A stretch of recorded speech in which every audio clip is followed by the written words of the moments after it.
Hi friends, welcome back to our channel. And ఈరోజు అయితే మనం వట్టి చేపల కూర అండ్ ఎండు చేపలు అంటారు కదా, అవి అయితే వండుకుందాం అనుకుంటున్నాను నేనైతే. అండ్ ఇవైతే ఫస్ట్ అయితే మనం తల తీసేసి పెట్టుకోవాలి. చేపలకి తల తీసేసి పెట్టుకొని ఒక 3-4 టైమ్స్ అయితే వాటర్ వేసుకొని మంచిగా కడుక్కోవాలి. 3-4 టైమ్స్ కడుక్కోవాలి. చూడండి, ఈ విధంగానైతే కడుక్కోవాలి. అందులో నుండి డస్ట్ అనేది వస్తుంది అన్నమాట. వాటర్ వేసి కడిగితే చూడండి ఈ విధంగా అయితే వస్తుంది. ఒక 3-4 టైమ్స్ కడిగిన తర్వాతనైతే మళ్ళీ కొంచెం అందులో వాటర్ వేసి అండ్ కొంచెం సాల్ట్ వేసి ఒక 5 మినిట్స్ అయితే అట్లా పక్కకు పెట్టాలి. మళ్ళీ ఏమైనా కొంచెం ఉంటే వెళ్తుంది అన్నమాట, అందుకే.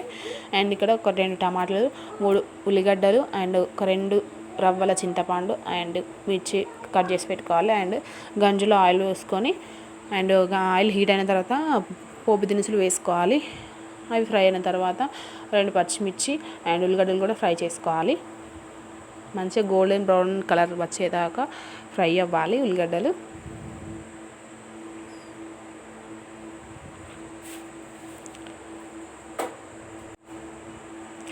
అండ్ ఈలోపు అయితే మనం చేపలను అయితే తీసి పెట్టుకుందాం. చూడండి ఎంత తెల్లగా అయిపోయినాయో.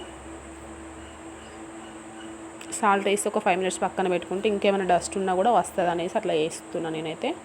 చూడండి, వాటర్ అనేది లేకుండా ఈ విధంగా అయితే తీసి పక్కన పెట్టుకోవాలి.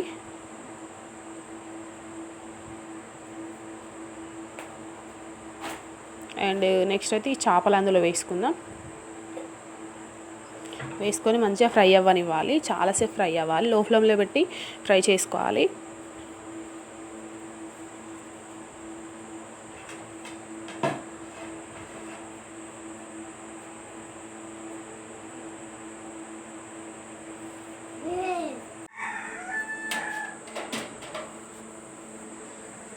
ఇప్పుడైతే 2 రవ్వల చింతపండు ఉంటుంది కదా, అదైతే రసం తీసి పెట్టుకుందాం. ఇప్పుడైతే కొంచెం పసుపు వేసుకుందాం అండ్ అల్లం వెల్లుల్లి పేస్ట్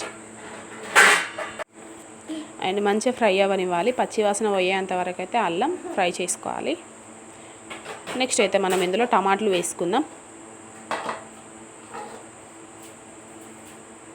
టమాటాలు వేసుకొని మెత్తగా ఉడకనివ్వాలి. మూత పెట్టుకొని ఒక 2 మినిట్స్ పక్కన ఉంచుదాం.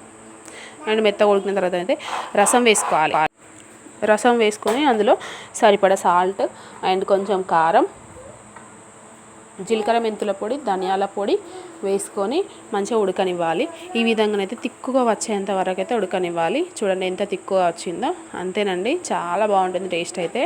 ఎవరైనా ట్రై చేయని వాళ్ళు ఉంటే ట్రై చేయండి. సూపర్ టేస్టీ వస్తుంది అది అసలు.